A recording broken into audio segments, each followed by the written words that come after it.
The following interview will be hard to digest. You're going to get a peek in someone's life and their hardship from when they're young, and you'll understand and see how they transform and conquered. So before this starts, I would like to offer a warning. Some of the topics and things that are going to be said will be somewhat disturbing. Viewer discretion is strongly advised. And this is Real Talk, no filter.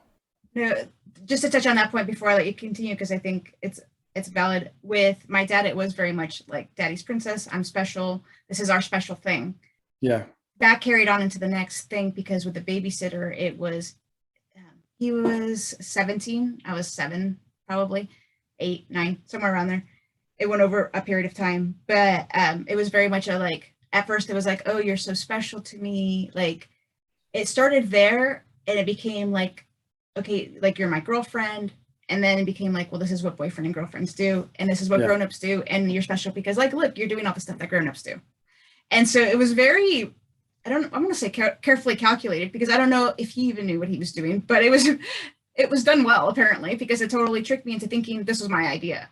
Like, that's the one thing that I didn't touch on is I was like extremely complicit in this relationship, and I think that was so hard for me to grasp on later, because like we would be playing hide and seek, and I would tell him where I would be hiding so he could find me, so that we'd have time to do things before anybody realized that we were gone. Like just that kind of stuff. And so that still plays in my head.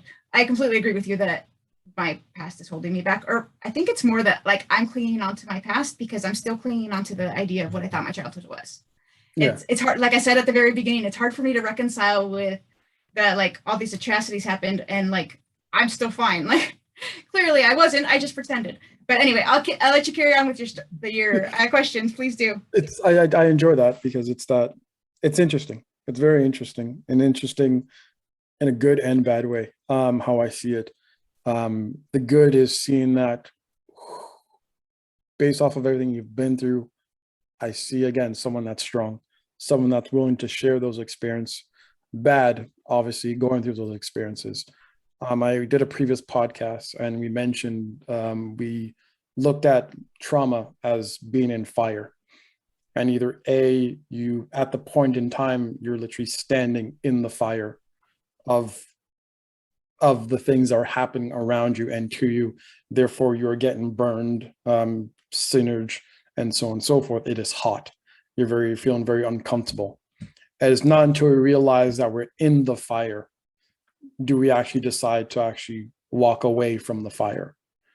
And I think as trauma victims and those that have gone through adversaries, at some point in time, we've had fires that we've been into.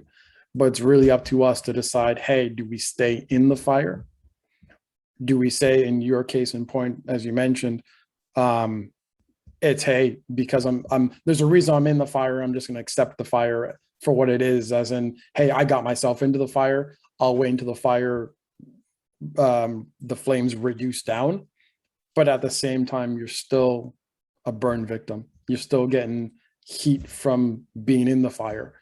I say all this stuff to say that, again, you are a strong woman for sharing your story.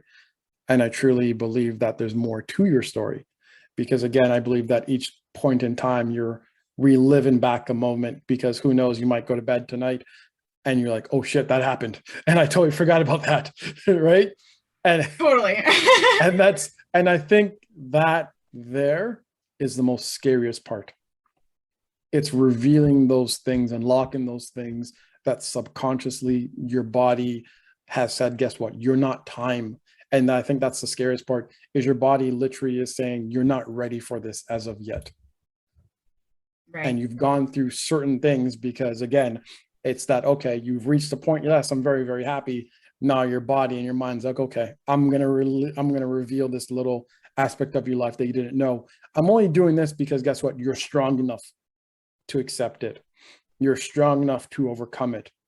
But my advice for you is, when you get there, first thing to do not blame yourself.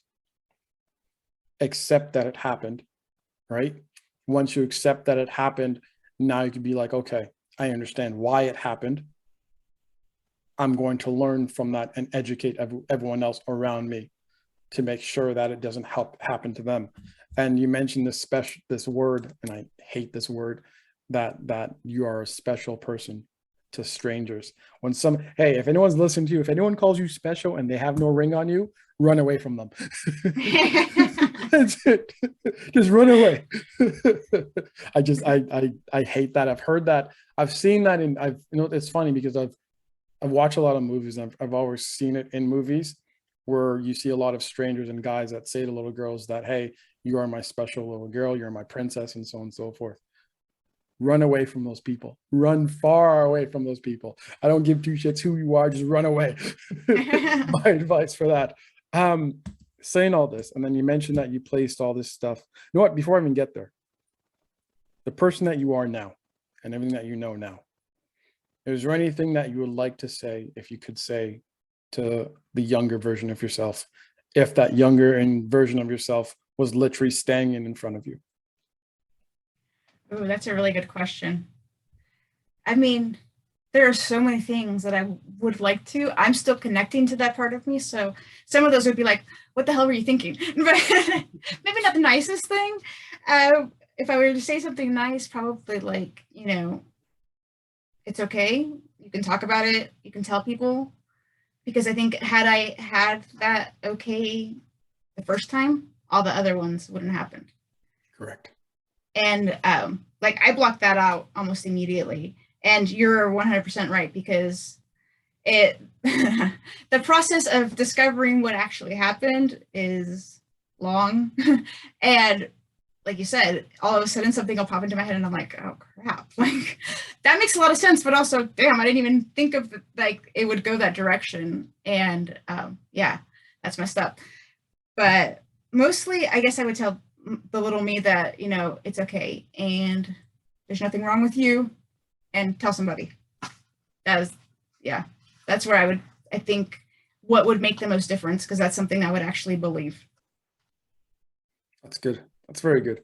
So now that comes to the question, who would you have told back then? That's really hard. I think because, like I said, literally I was told that one time, like, you don't make mom cry. And I know my siblings said it with the best of intentions because they were protecting my mom. But for me, that was like, okay, I can't tell my mom anything because this would definitely make her cry. Like, this is bad. And so I probably would have told one of my siblings, either my brother or my middle sister. I think I was the closest with them, or one of my cousins. But when you mentioned that different memories come up for me, one of the things that I had the hardest time reconciling when I first started pulling up stuff with my dad was when it first happened, I was very much, everything that I could remember was me agreeing to stuff. And it wasn't until it clicked for me that I have a 6-year-old, but she was 5-year-old at the time. And she is like super competitive. She'll do just about anything if you tell her she can win.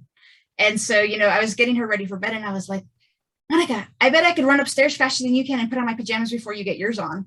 And so we're running up the stairs. She's racing me, like trying to push me away. And she gets in her pajamas like lightning quick. And I was like, oh my God, it's so easy to trick her. Like, I got her to get ready for bed without her even thinking she was getting ready for bed. And we did it faster than we'd ever done before.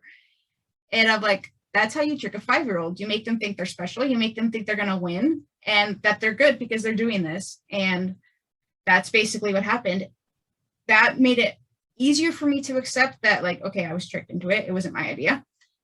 Also, still kind of hard to reconcile that what had actually happened, because like I said, everything that I could remember was good. As time has evolved, like, there was a lot of messed up crap, like, and scary. And so I forgot where we were going with this story, but I guess what I'm saying is that it does evolve, and I'm starting to learn to be nicer to myself and to accept that it's not my fault.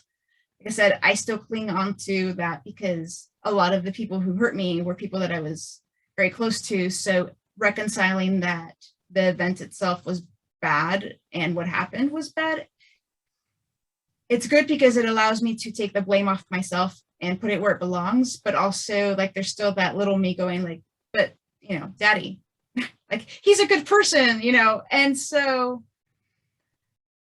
yeah, there's that. And the reason I feel like I need to share my story even as I'm going through it, because you're right, 100%, like, I'm not to the end of this, and I'm not sure anyone ever gets to the end of it, but better than I am now, is because I think there's a lot of people who are coming up behind me that don't see that there's an end, or don't see progress and I know this because it was me.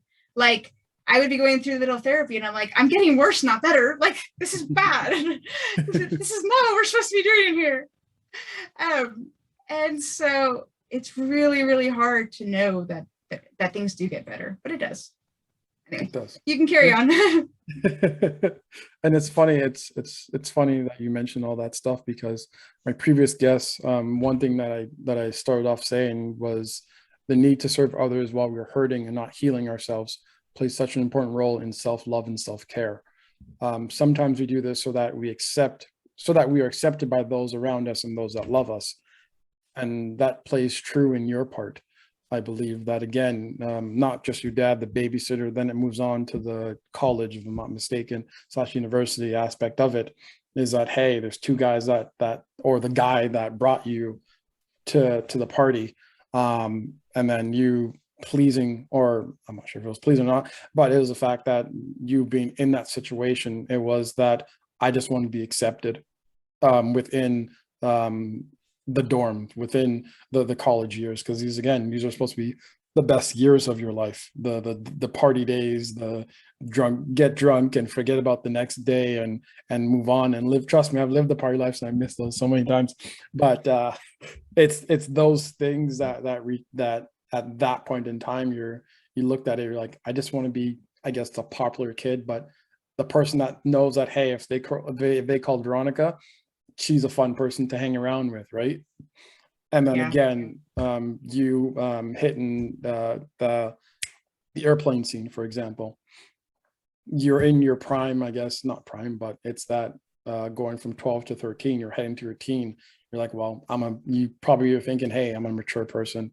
I make my own decisions and so on and so forth. Look at me, I'm dressing very nice and lovely. Again, as a young girl, even young guys who are doing that time, it's just that I'm going to show the world what I am and who I am and be beautiful. And then again, you got guys taking advantage of you. And then the daunting thing, or the sad thing about it, is the guy saying, hey, he's going to learn it eventually. But what is that person going to learn? Right. Yeah. And that's the aspect of it, right? Was that kid peeking through that hole, looking at and seeing, did that event, right? And this is where I'm not going to blame you, but I'm going to put minor blame on you. If you stop that from acting, from those aspects of happening, right? It may or may not could have planted a seed on that person that saw it through the crack and thought it was okay. And therefore, when they planted that seed in that person might go and do it to somebody else and said, hey, I saw someone in the plane do it. It's acceptable within society. And again, not throwing the blame on you, right? It's just that you start to see a lot of what happens around us in society, or the environment that we are in, how it plays that domino effect of things, right? Again, your dad and himself could have been affected. It could have been a product of his environment at a younger age, or through in his time, thinking that this is how it is to be acceptable. And therefore that you see that domino effect that happens, that goes down to his kids, right? So saying all that, again, is just one of those things, right? Your family thoughts on everything that you've been through. My current family, like my husband and kids, or as in my siblings? Siblings and your mom. So they don't know a lot of it still, probably, unless they listen to podcasts, but they're all very traditional and don't necessarily listen to me talk on this other podcast. Anyway, we don't really talk about deep things. So I'm actually not 100% sure. I did have a family session like 8 years ago when a lot of this stuff started coming up. And I remember I asked my siblings to come in because I basically wanted to tell them about my life. Basically the story I did here, and I remember I had written it all out, and I got to like high school and my sisters were like hysterical, and they're like, stop. Like they had absolutely no clue any of this had ever happened to me. And like, it wasn't until that point that I thought like, okay, people really just didn't know. And that's both like healing in one sense, because it wasn't like they weren't trying to protect me, but also like, I'm like, how did you not see? Like, I used to have nightmares. I was sleepwalking, all the classic symptoms of like kids who have had a traumatic experience. I had them. And I just think everyone was so busy. And like I said, just assumed that everything was fine because I was behaving fine. I was exceeding in school and doing what I was supposed to be doing. And yeah, that was a stark realization for me. I have to touch back on what you had said about college. As soon as you said it, it reminded me of that South Park episode where Chef says, "There's a time and a place for everything, and Oh, that's yes. college." That's like my favorite phrase because it's true. College is very much like that. What you said about the airplane incident, 100%.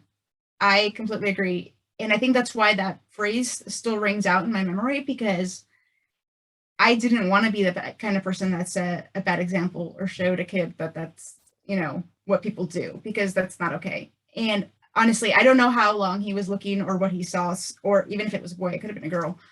So I hope I didn't damage anybody in that. I know you're not blaming me, and I know that it's not my fault because I wasn't the one proceeding with that, but still, I did have a responsibility in some sense because obviously I knew that it wasn't okay for that kid to be seen like that, or else I wouldn't have said anything. This is a 4-part series, so hit that notification, subscribe, and stay tuned.